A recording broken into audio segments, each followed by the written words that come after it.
relationship with the audience, right? I do it to impress girls. No. Yes. Yeah, okay, I do it to impress girls. I don't know. What would we say about the relationship with the audience? Well, it is nice to get quite a feeling of power if you do scare them. It's quite horrible to admit that. It's nice to try and scare the audience, I think, and move them about and make them get involved in the show. Like when they come away, they feel tired and scared as well. I'd like to think. Depends. It's different every time. I think it's a bit more than that. It's too much chic 90s entertainment. It's just centred around sitting on your bum. Yeah, and there's no participation. There's no emotional contact with your entertainment. I mean, I like watching TV occasionally, but to have everything served to you on a plate instead of actually making an effort to discover things.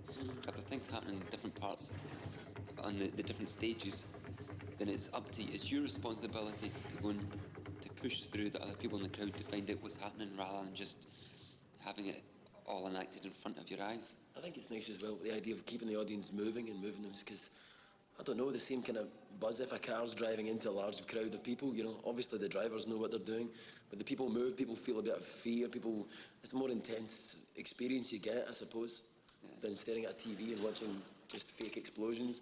It's happening around you, the loud bangs at the end of the show. It's a good level of noise can scare a person, you know. So it's the physical interaction between performer and the people, the public. That's impressing girls again, isn't it? Well, it means I get up and I run about with a clown makeup and a wig and I kiss girls and then I run away like that. But no, it means they go back and they've got a couple of bruises to remember the show by. I like coming out with my bruises and my makeup. Hey, that was me. Never works. Was pulling this lassie to dance with him, and unfortunately she wasn't that compliant with my desire to dance. And I tugged and I tugged and I tugged, and I was left with her sleeve of her coat in my arm. Okay, now I thought you said an arm. If I told you any harder than it, she had a plastic arm. She went home and she was like that. Well, I've experienced when some bastard ripped the sleeve off my coat.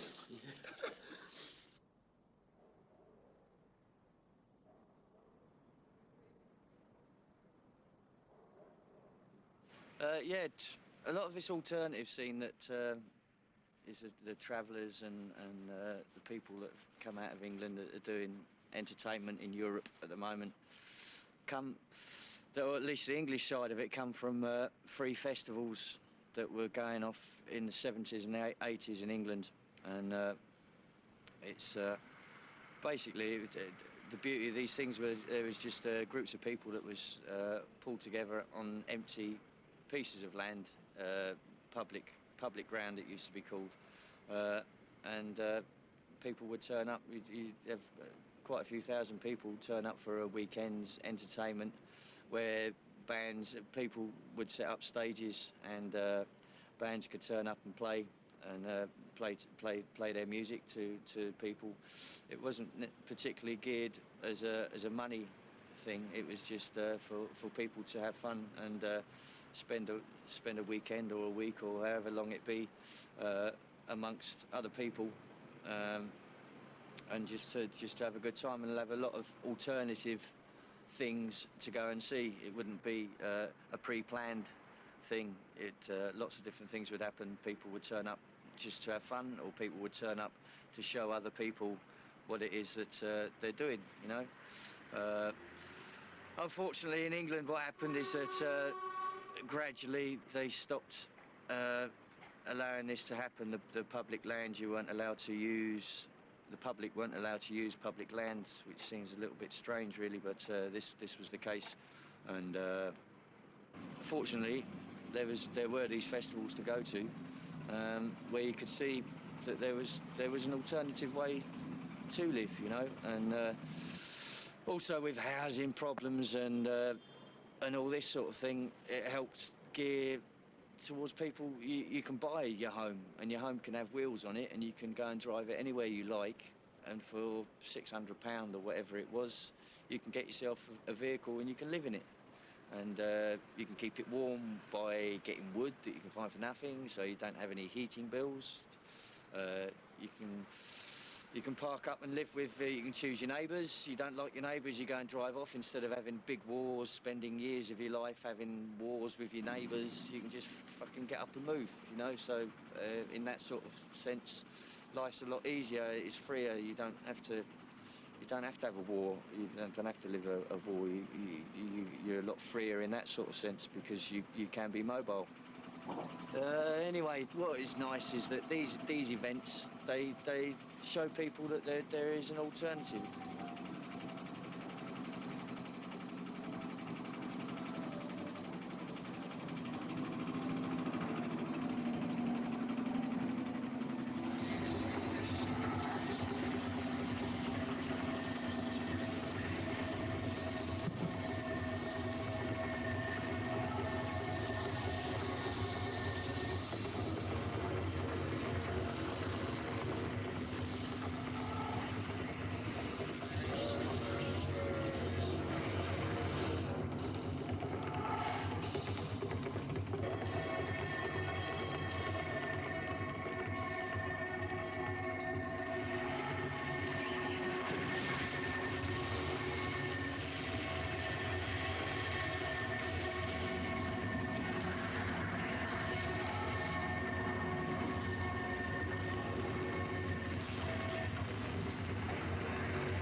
It's sick. I mean, we do like to maybe have some kind of vague message of recycling. We also use a hell of a lot of diesel, though.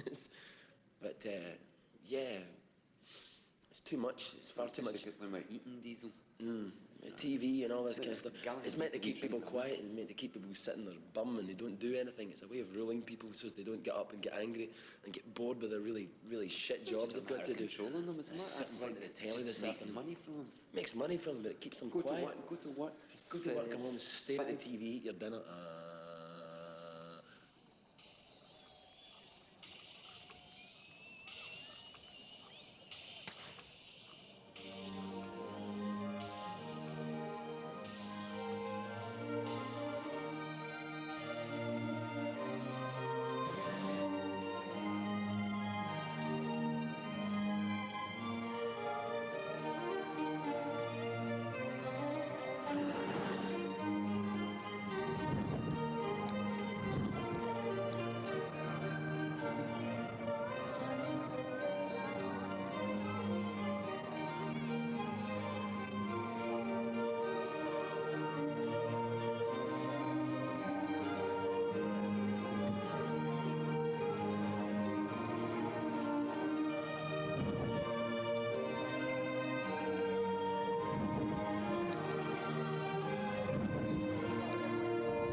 Don't choose TV, choose life. We're stopping now, look.